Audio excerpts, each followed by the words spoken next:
To run you through the starting lineup, let's go to Roland Bolduc. Leading him up to the stripe, the number 38 Beckman's Auto Center from Berlin, Connecticut. It's Meg Binkowski.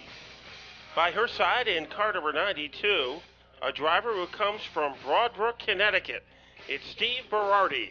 Starting third, the DMK Construction Chevy Monte Carlo, the number 41. From Ellington, Connecticut, Dan Flannery. To the outside of the second row, car number 60 in the Renner Race Car Machine, here is Tom Sturck. Starting in the fifth position, the Monticello Incorporated. Big Kahuna Racing, number 19. It's the nurse Carla Monticello. One of the up-and-coming young drivers will start in the sixth position. Car number 83 is where we'll find the Country Market of Higginham, and the driver is Kyle Nozzle. Starting seventh, the number 20, Laporta Racing from Waterbury, Connecticut, Todd Laporta. And stationed next to him, car number 25 from Stafford, the Rooster. It's Matt Chirizio. Starting in the ninth position, the Cliff Nelson Motorsports JT Cafe from Westerly, Rhode Island, the number 8, Gilmain. The silver-haired veteran will be starting in the 10th position. In the Right Image Signs Buick Regal, here is Vince Gambacorta. Starting 11th, it's the AA Budget Repair from Stafford Springs. Number 06, it's the Ghost Rider, Rob Lawrence. Here's a man who's got a win in 2007 aboard car number 13 from Manchester, Connecticut. Smokey's Towing is a sponsor for Jim Smokey Bryce. Starting 13th, it's the Mystic Pizza from Vernon, Connecticut, the number 77, Barry Fluckiger. Dunn Sanitation brings us car number 97. It comes from Prospect, Connecticut, Bill Dunn. Starting 15th, the North Haven Animal Hospital. Monte Carlo from Hamden, Connecticut, Jeff Jolly in the number 2. The defending champion will be alongside in car number 71 from Manchester, Mystic Pizza, the backer for Stormin Norm Sears. Starting 17th, the Provost Racing Machine from Indian Orchard, Mass., the number 88 of Dwayne Provost. A rookie driver will be representing the New England Surgical Group in car number 49. Here's John Casper. In the 19th starting position, the Gary Garofalo Hagel Real Estate, Cromwell, Connecticut, brings you the number 15 of Melissa Blowers. And in the neighborhood in car number 21, it is a Springfield Mass driver in the TNT Remodeling Machine. It is Bob Thompson. Starting 21st, the Corky's Auto Repair, owned by Corky Hines from Farmington, Connecticut, the number 24 of Jesse Hines. And stationed next to him in car number 33 from East Hartford, Connecticut, riding the Imperial Mortgage Monte Carlo, the driver is Joe Jacobs. Rounding out the field on one of the guys rounding out the field in the last row, in the 23rd starting position in car number 36 is Matt Kentfield. Matt Kentfield starting in 23rd. And next door to him in car number 004, that's Albert Saunders, and he is from Stafford Springs, Connecticut. So that's our very talented field, ready to go to work. 15 laps. What a night this has been at Stafford Motor Speedway. We saw an all-time win record set in the late models by Jim Peterson. We saw a 3-time SK Modified champion go to the winner's circle in Bo Gunning. We saw a driver win back-to-back here at Stafford Motor Speedway in Donnie Leah. We've seen a first-time winner in the limited late models in Mike Nadeau. And we can't forget the way we started the night. The third win of the season in the SK Lights for Chris Matthews. Who's going to join him in Victory Lane? To tell you about it, here's Roland Bolduc. The pace car dives down. Meg Binkowski taking the green flag, going across the stripe first. On the outside, Steve Berardi hanging tough with her, battling, and they're going 3 wide. Dan Flannery ducking the nose down inside of Meg. Oh, 3 wide. Who will get fried? The winner of that is Berardi in car number 92. Look at Tom Sturck. He is in a hurry in car number 60, and he missiles that machine into 3rd place. Meg has kind of worked her way backwards. She's back to 4th. And now the number 25, the Rooster, Matt Chirizio, is also trying to get around that 38. And Kyle Nozzle in car number 83, this driver improves with every passing lap. He has emerged into 4th place, and he is taking Chirizio with him. Steve Berardi has got the point. Look at Dan Flannery working that rear bumper. Dan Flannery, nope, loses a little ground down the front stretch. Can he do it in turn 1? The Flan Man knocking on the back bumper of that 92 car, or Berardi. Tom Sturck has had a lot of success over the years in the Deere division. He has a solid grip on 3rd place, but in the neighborhood, Kyle Nozzle, only 17 years old, running in 4th place at this stage of the race. All the way back to 9th place. You'll find the last race that we've had there. Bill Dunn in the 97 is making his moves. He's already coming up through the pack. Bill started all the way back in 14th, and he's up in about 9th spot now. The Rooster, Matt Chirizio, loses a lot of ground getting loose as Todd Laporta dives down inside of him. Here comes Laporta in that orange number 20 car. It's got some leverage, and it also picks up the spot against Chirizio. The Bill Dunn machine filing in behind Gil Main in the 8. We've got trouble down the front stretch. It's Bobby T, Bobby Thompson, and the Ghost Rider, Rob Lawrence. Rob Lawrence getting stuck in the infield. Gets that thing fired up. He's not stuck for long as he gets it fired up. Now he's coming out through the dust on the backside, and we're still going green. Still no cautions for the entire season with our Dare stocks. And what a battle for the lead. Berardi has it, but in his hip pocket, fighting for 2nd is Don Flannery. Look at Kyle Nozzle as he smoke bombs his way into 3rd. Trouble the 2 car, Jeff Jolly, and the first yellow of the season has come out. He's doing that, and over there in turn 4, Gil Main is mowing the lawn through turn 4. He's going to be slowed down, lose a few positions in that melee. Well, this should not be a very long caution, and our momentum should continue. And what a duke-it-out fight for the lead between Dan Flannery, who is 2nd, and our leader every step of the way so far has been Berardi, Steve Berardi, in car number 92. And Matt, I don't think Nozzle made the pass on Sturck, so he's going to have to go back to 4th. Well, he made it, but not before that lap was completed. So we have to go back to the last completed lap, which will put Kyle in 4th. Yeah, and right behind him, Carla Botticello in the 19 car is working her way up. Where did Carla start off? She started out 5th. She's up to 4th. And Todd Laporta also hanging tough in there, and he started 7th. He's up to 6th. What will be very interesting as we get deeper into the season, if Donnie Leah, he's halfway home, could he get the Stafford Slam, which would be 4 wins in the Whelen Modified Tour. Ted Christopher almost got it a few years back, had 3 of the wins, was unable to get the 4th one. So perhaps it could be Donnie Leah's turn to sweep the table this year in the Whelen Modifieds. They'll be here in August, and of course, they'll close out the season with the CarQuest Fall Final. So Donnie Leah, 2 wins, but 2 to go. One of the interesting subplots as we go through the 2007 season. Next week, it'll be another big week. Jim Peterson, who set the all-time win record tonight in the late models, he said he's not done winning yet. Even though this could be his final season at Stafford Speedway, he wants to end it the way that two-time champions are supposed to end it, with title number 3. So we'll see what happens in the late models. And, of course, Bo Gunning was able to grab a well-deserved win tonight, but Ted Christopher right on his tail, and you heard Ted said after a lot of work, they finally got that car straightened out. So we are just going to have a very interesting summer. Hope you can join us next week as we'll be back here for another action-packed program at Stafford. And a lot of stuff is happening And a lot of stuff has happened tonight, Roland. And Ted Christopher, when he says he's got that car straightened out, that's got to scare the rest of the field.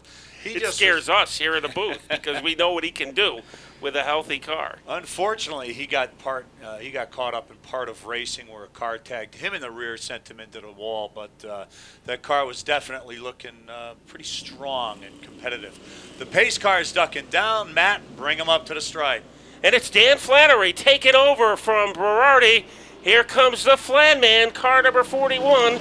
And the teenager is out in front of the field as they head down the backstretch. The teenager knows no fear. He's doing it on the outside, coming out of 2, going down the backstretch. He's on the outside of Tom Sturck. Look at Carla Botticello. She's looking to get on the inside of Tom Sturck. That car's hooked up this evening. We got Bill Dunn going sideways in turn 4. He spins it all the way around. And the 49 car, John Casper, has to make an evasive maneuver to go around Bill Dunn. Still, no caution. We're running green. Joe Berardi gets the lead back against Flannery. So Berardi only letting Flannery borrow it for about a half a lap.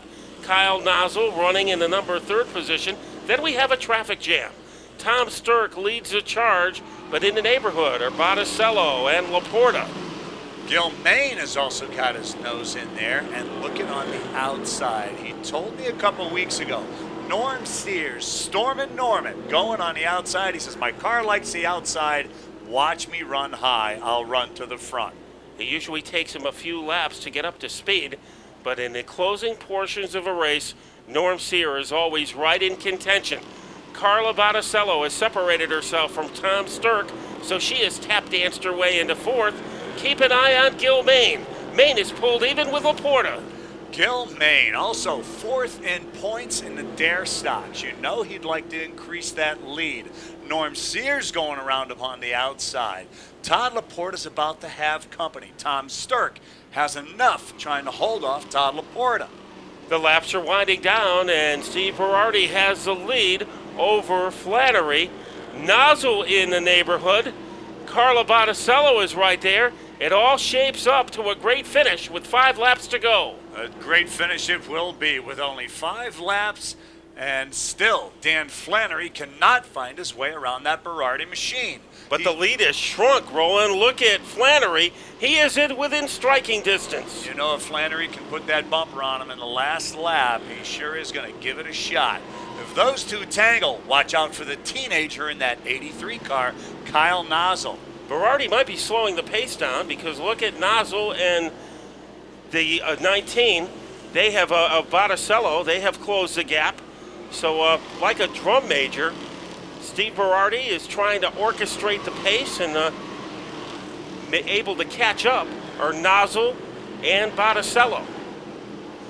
Flannery's going to take another shot. Yeah, Flannery definitely will look down inside in 3. He's going to have to file behind going down the front stretch. It looks like Berardi, if he is slowing him down, he's taking away the line from Flannery. So Flannery always catches him right there. Turn 1, turn 2. But it doesn't look like he has the horsepower going down the long straightaways. Yeah, Berardi definitely has straightaway power. We have a challenge for 3rd. Botticello trying to slip the nose of that car underneath Nozzle. It doesn't work. Another challenge for the lead. Let's see what Flannery can do this time. Nozzle in trouble as he screeches his way down the front straightaway. Laporta gets around him. Oh, and then he gets plastered. Hard hit. Was that Dunn? He really plastered Kyle Nozzle. No, Dunn is back here. We can't see through the smoke 77, yet. I believe. The 77 of Barry Fluckiger. If that's who that car is. We still don't have a number on that. Wow. A punishing hit. There's a 77 of Fluckiger as it really tortured that 83 car of Kyle Nozzle. We saw Niall lose it. A lot of cars like Todd Laporta were able to get between Nozzle and the wall, but there was no room for the 77 of Fluckiger and a punishing hit with 2 laps to go. I think Matt, we were all holding our breath when we saw him, that teenager, turn sideways. Kyle Nozzle turned sideways down the front stretch and came to a dead stop, blocking most of the track. Like you said, Todd Laporta Todd Laporta went high and was able to get around him. But Barry Fluckinger, I don't think he had a chance. I don't think he saw that car sitting there till the last second. And there is a 77 if you look at the Diamond Vision. And the front end of that car is history. And also to the top of the screen, you see the damaged race car of the 83 of Kyle Nozzle. And it looks like we've got a red checker coming up. So the red checker will be coming. That will give the win to Berardi. Red checker, 13 laps completed. And the officials will throw the red checker. And that will mean that Steve Berardi of Broadbrook, Connecticut, will grab the victory. In second will be Dan Flannery. So those will be the top two to come to visit with Tony Sutton. And now you see the red checker in the air, symbolic of a victory for Berardi. Now if you check out the Diamond Vision, we're going to try to show you exactly what happened. The 77 of Fluckinger is in the top of your screen. There is Laporta in car number 20 getting around the damaged car. And Fluckinger had nowhere to go but between the 8 and the 3 of Nozzle's car.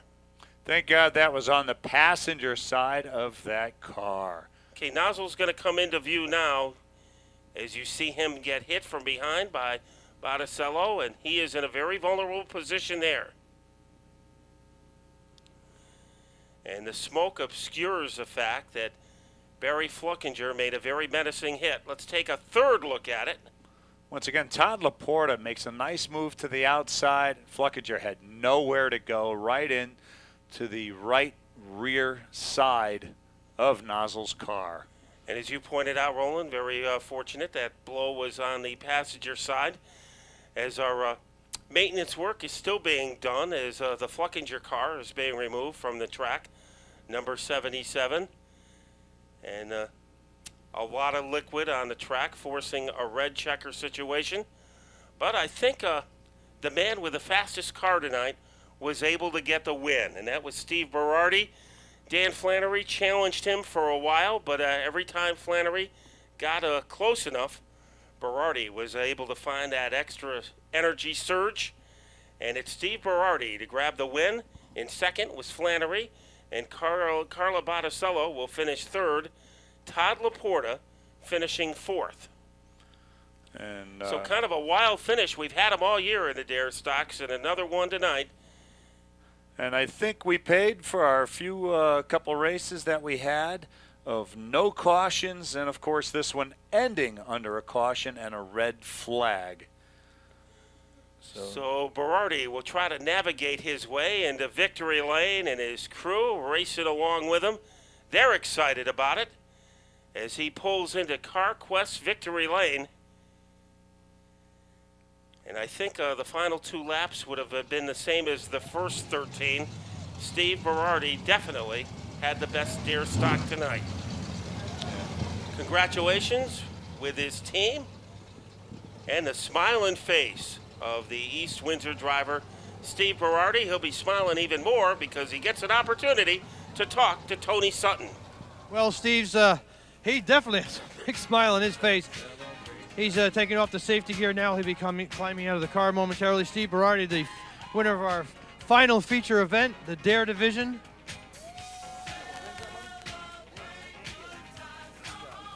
And the checkered flag, the winner's medal. And Steve, as the crew lights up, Steve, congratulations on a great drive. Oh, thank you. Thanks. I got to thank our one and only sponsor. It's not a big one. It's Strong's Auto Care. They got the car looking great.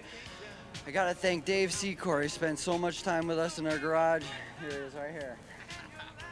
Awesome. Thank you, man. You're very welcome. You're very welcome. I got to thank my crew. They're here every week. Jordan, my grandfather, my mother for letting me do this, and my dad for helping me build this car. It's amazing. Well, Steve, congratulations. It was a great drive. See you back here in Victory Lane soon. Yes, I hope so. Thank you. And Tony, moving down to second spot right now.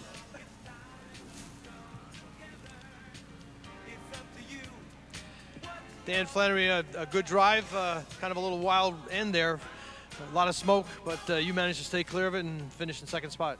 Yeah, can't complain. The car was good.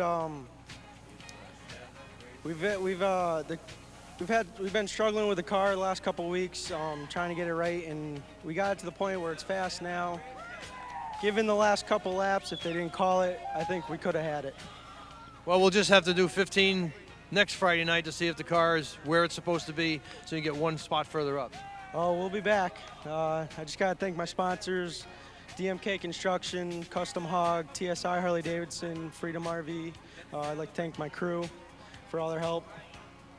Congratulations on second place. Thank you.